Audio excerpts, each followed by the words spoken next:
Praise the Lord. హల్లెలూయా. హల్లెలూయా. మీ అందరికీ ప్రభు అయిన యేసు నామములో శుభ అభివందనాలు తెలియజేస్తున్నాం. ఈ రాత్రి మిమ్మల్ని కలుసుకోవడం దేవుడిచ్చిన గొప్ప భాగ్యముగా ధన్యతగా భావిస్తున్నాం. ప్రార్థన చేసుకుందాం. మా మమ్మీ ప్రార్థన చేస్తారు. ప్రార్థన చేయి. స్తోత్రం నాయన, పరిశుద్ధుడా, మీకు వందనాలు తండ్రి. మీకు స్థుతులు, స్తోత్రాలు, కృతజ్ఞతాస్తుతులు చెల్లిస్తున్నాం తండ్రి. సమయంలో ప్రభావ ఆయన లైవ్ ఇస్తుండగా మీ సన్నిధించండి, నడిపించండి. పాటల్లో ఉండండి నాయన, వాక్య భాగంలో ఉండండి, మీ సన్నిధించి నడిపించండి నాయన. ప్రభావ విన్న ప్రతి బిడ్డని మీరు నాయన దర్శించండి. ప్రతి బిడ్డతో మీరు మాట్లాడండి. మీ నామం మహింపరచుకోండి ఆయన. నాయన తండ్రి, మీ స్థితులు వ్యాధిగ్రస్తులను ముట్టండి, స్వస్థపరచండి నాయన. మీ నామం మహింపరచండి. అద్భుతాలు, ఆశ్చర్యకార్యాలు చేయండి, గొప్ప కార్యాలు చేయండి. మీ నామం మహింపరచుకుంటారు. కొంచెం సమయంలో ఎవరైతే అనారోగ్యంతో ఉన్నారో దాన్ని ఇప్పుడే ముట్టండి ప్రభా. ఆయన తాకండి ఇప్పుడే తండ్రి. మీ గాయపడిన స్థితి ఇప్పుడే ముట్టుచున్నావు తండ్రి. వందనాలు. తాకినందుకు వందనాలు తండ్రి. స్థితులు స్వస్థపరిచే తండ్రి వందనాలు. మీకే స్థితులు చెల్లిస్తూ, మీకే వందనాలు చెల్లిస్తూ యేసు నామమున వేడుకుంటున్నాను తండ్రి. ఆమేన్, ఆమేన్, ఆమేన్. Praise the Lord. ఒక పాట పాడుకుంటూ ప్రభు నామాన్ని స్తుతిద్దాం. Moses and smile.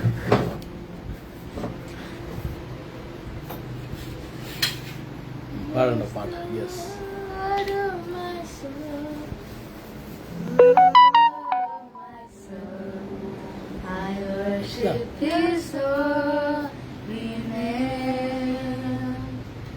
Sing like never before. Oh my soul, I worship your holy name. The sun comes up, it's the new day dawn. It's time to sing you song again. Whatever may pass and whatever lies before me, may be singing when the evening comes. Bless the Lord, oh my soul, oh my soul. I worship His holy name. Sing like never before. Oh my soul, I worship your holy name. Lord, I worship your holy name. Praise the Lord. యెహోవాను స్తుతించడం మంచిది. Praise the Lord. హల్లెలూయా. దేవుని కనపరచడం మంచిది. మనంతా కలిసి దేవుని నామాన్ని స్తుతిద్దాం. కళ్ళు మూసుకుని కృతజ్ఞతాస్తుతులు చెల్లిస్తూ, we give you all the glory. Hallelujah. Thy loving kindness is better than life, oh Lord. Thy loving kindness is better than life. My lips shall praise thee, thus will I bless thee. Thy loving kindness is better than life. O Lord, I serve thee with all my heart. O Lord, I serve thee with all my heart. My lips shall praise thee, thus will I bless thee. Thy loving kindness is better than love. O Lord, I serve thee with all my heart. O Lord, I serve thee with all my heart. My lips shall praise thee, thus will I bless thee. Thy loving kindness is better than life. Thy loving kindness is better than life.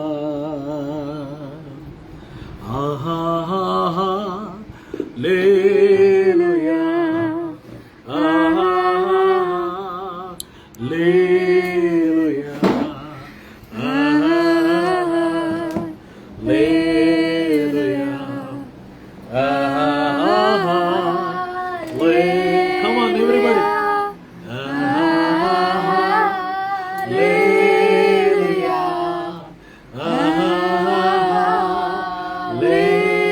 Hallelujah.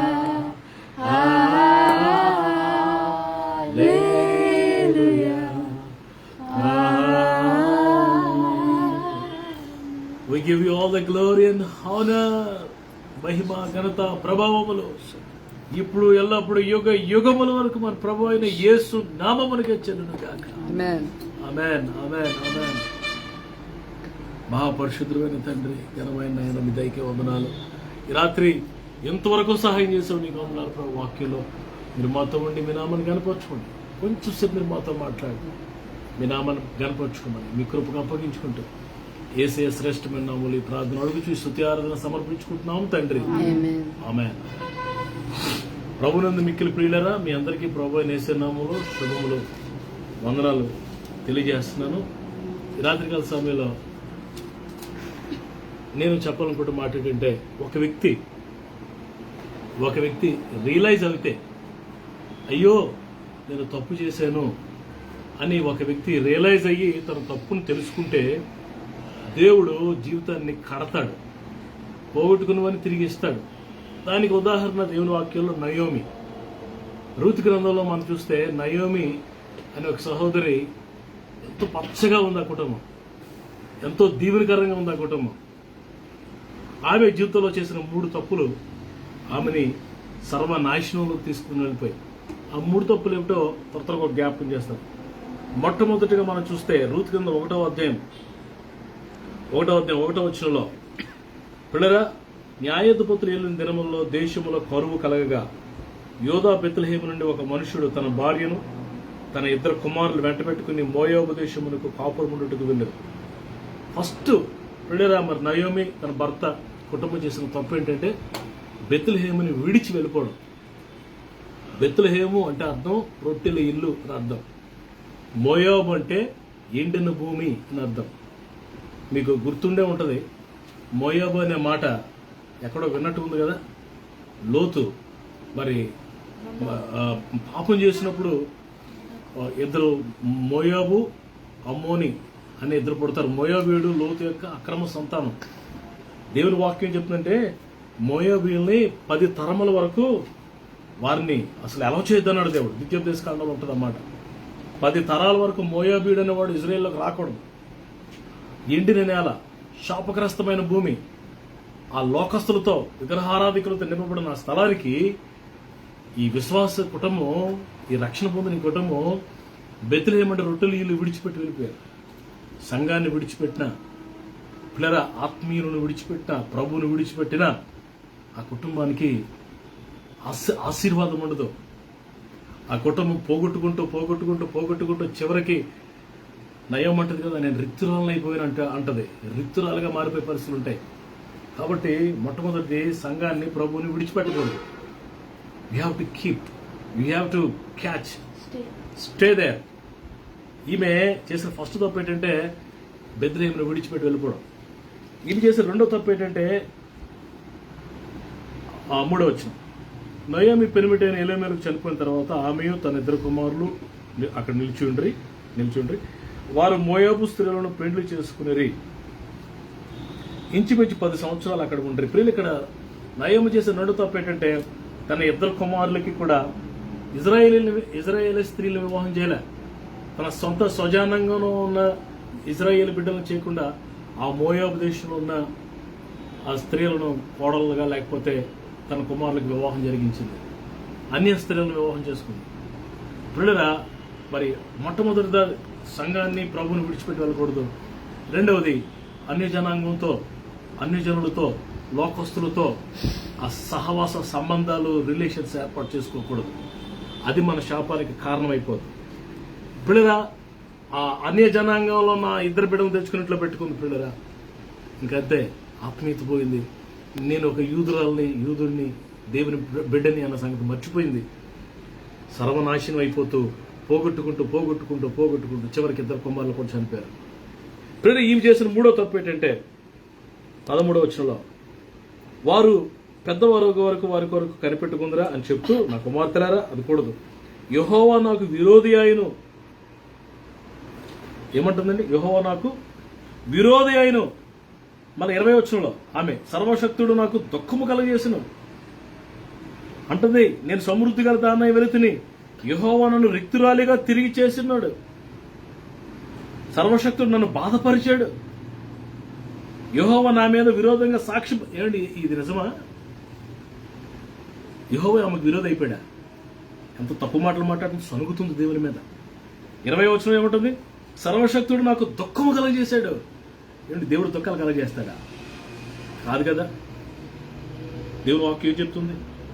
దేవుడట హృదయపూర్వకంగా ఎవరికి బాధ కలగజేయడంట అని లేఖనాలు రాయబడి. మనం చేసిన పాపాలే మన శ్రమలకి సమస్యలకి కారణంగా ఉంటాయి. దేవుడు నాకు శత్రువైపోయాడు, దేవుడు నన్ను రిక్తురాలుగా చేశాడు. దేవుని మీద సనుగుతూ ఉండిపోయారు. ఈ 3 తప్పులు ఆమె చేయడం వల్ల రిక్తురాలిగా మారిపోయింది, అన్ని పోగొట్టుకున్న దానిగా అయిపోయింది. అయితే గుడ్ న్యూస్ ఏంటంటే ఆమె ఒకరోజు డిసైడ్ అయింది ఏంటంటే, I will go back to my place. ఒక మాట విందంటే ఏంటంటే, దేవుడు యెహోవా బిడ్డరా నా దేశాన్ని దర్శించాడు, బెత్లెహేముని దేవుడు దర్శించాడు ఆమె అని విన్నది బిడ్డరా. ఆ మాట విని ఆమె తిరిగి మరలా బయలుదేరింది. ఆ మోయాబుని విడిచిపెట్టింది, కోడలకు బాయ్ చెప్పేసింది. ఒక కోడలు వెంబడించింది అనుకోండి, బాయ్ చెప్పేసింది. ఆ కల్చర్కి బాయ్ చెప్పేసింది, ఆ సహవాసానికి బాయ్ చెప్పేసింది. ఆ ఊర్లో ఉన్న ఇల్లు అమ్మేసింది. ఇంకా నాకు సంబంధం లేదు ఈ ఊరితో, నేను బెత్లెహేము వెళ్ళిపోతాను, అది నా పితరులు ఉన్న స్థలం, నా దేవుడు ఉన్న స్థలం, మందిరం ఉంది అక్కడ, నేను అక్కడికి వెళ్ళిపోతాను, నాకు వద్దని షీ రిటర్న్ బ్యాక్. వెనక్కి వచ్చింది. ఇది నాన్న, దేవునికి దూరంగా నువ్వు చాలా దూరంగా వెళ్ళిపోవచ్చు. దేవుని విడిచిపెట్టి నీ గుడ్ న్యూస్ ఉందేంటి తెలుసా? నువ్వు ప్రభు దగ్గర మరలా వెనక్కి వస్తే, నీ తప్పు తెలుసుకుని మరలా వెనక్కి వస్తే, రాగలిగితే దేవుడు ఏం చేస్తాడు తెలుసా? నిన్ను మరలా తిరిగి చిగురింపు చేస్తాడు. ఎప్పుడైతే వచ్చిందో అప్పుడు దేవుడు ఆమె కోడల్ని జ్ఞాపకం చేసుకుని మరి బోయజు అని ఆయనతో వివాహం జరిగించి ఒక కుమారుడిని ఇచ్చినప్పుడు ఆమె కుమారుడిని పట్టుకుని ఏమంటుందండి? 4:16 అప్పుడు ఆమె ఆ బిడ్డను తీసుకుని కవగట్టుకుని దానికి దాదిగా ఉండను. ఆమె పొరుగు స్త్రీలు నయోమి కొరకు కుమారుడు పుట్టినని చెప్పి ఆమెకు ఓబేదని పేరు. అతడు దావీదు తండ్రి అని యెషయికు తండ్రి. ప్రియులారా అంటుంది, దేవుడు నన్ను జ్ఞాపకం చేసుకున్నాడు, దేవుడు నాకు కుమారుడిని మరలా ఇచ్చాడు, పోగొట్టుకున్న కుమారుడు నాకు మరలా ఇచ్చాడు, దేవుడు మరలా నన్ను చిగురింపు చేశాడని నయోమి ముఖంలో సంతోషము ఆనందము ప్రియులారా మళ్ళా కనబడుతుంది. మనవడు పుట్టాడు, మనవడికి దాదిగా ఉంది ప్రియులారా, చక్కగా పెంచింది. ఆయన పేరు ఓబేదు.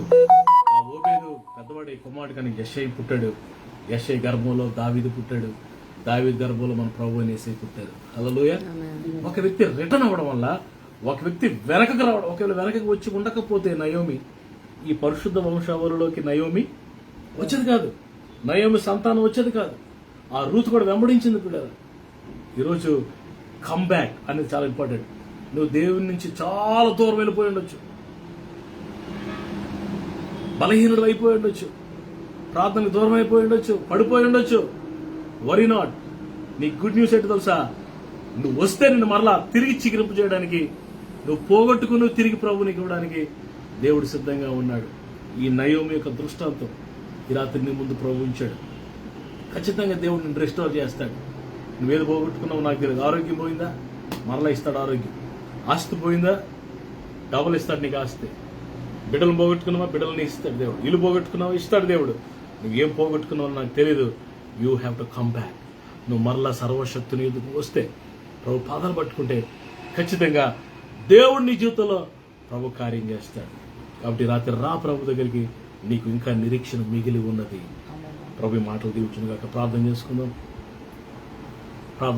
మహాపరిశుద్ధమైన తండ్రి, దయగల దేవ, శ్రేష్టమైన ఘనమైన ఉన్నతమైన మీ నామాన్ని పొందనాలి. ఈ రాత్రి ప్రభు ఒక వ్యక్తి వెనక్కి వస్తే, ఒక వ్యక్తి మీ పాదాల దగ్గరికి మరలా తిరిగి వస్తే, తన దోషాన్ని ఒప్పుకొని పాపం ఒప్పుకొని సరి చేసుకుని వెనక్కి వస్తే ఆ వ్యక్తి జీవితాన్ని మీరు ఎలా కడతారో, ఆ వ్యక్తి జీవితాన్ని ఎలా చిగురింపు చేస్తారో, మరి ఒక దృష్టాంతముగా నయోమి జీవితాన్ని మా ముందు ఉంచావు ప్రభు.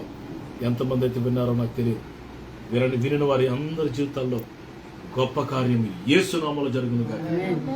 లార్డ్ తిరిగి చిగురింపు చేయండి ప్రభు. Whatever they have lost give them back my Lord. పోగొట్టుకున్న దాన్ని తిరిగి నీ బిడ్డలకు తిరిగి దయచేయండి నాయన. మరి గాయాలు కట్టండి, కన్నీరు తొడవండి, రోగాలు స్వస్థపరచండి, కుటుంబంలో వారి బిడ్డల జీవితాలు అద్భుతాలు చేయండి. మరొకసారి మీ కృపగా అప్పగించండి. ఈ సందేశం అనేకులకు దీవెనకరంగా మార్చండి. యేసయ్య శ్రేష్టమైన నామములో ఈ ప్రార్థన అడిగి బిడ్డలందరూ లైవ్ చూస్తున్న బిడ్డలందరూ మీ చేతులు అప్పగిస్తున్నాను తండ్రి. ఆమేన్. మన తండ్రి దేవుని ప్రేమ, కుమారుడు యేసు ప్రభువు వారి కృప, పరిశుద్ధాత్మ దేవుని నిత్య సహవాసం ఇప్పుడు మనందరికీ సర్వకాలం ప్రభు రాకడ పర్యంతం తోడే నడిపించును గాక. అందరికీ వందనాలు. షలోమ్. God bless you. రేపు రాత్రికి మళ్ళా కలుసుకుందాం.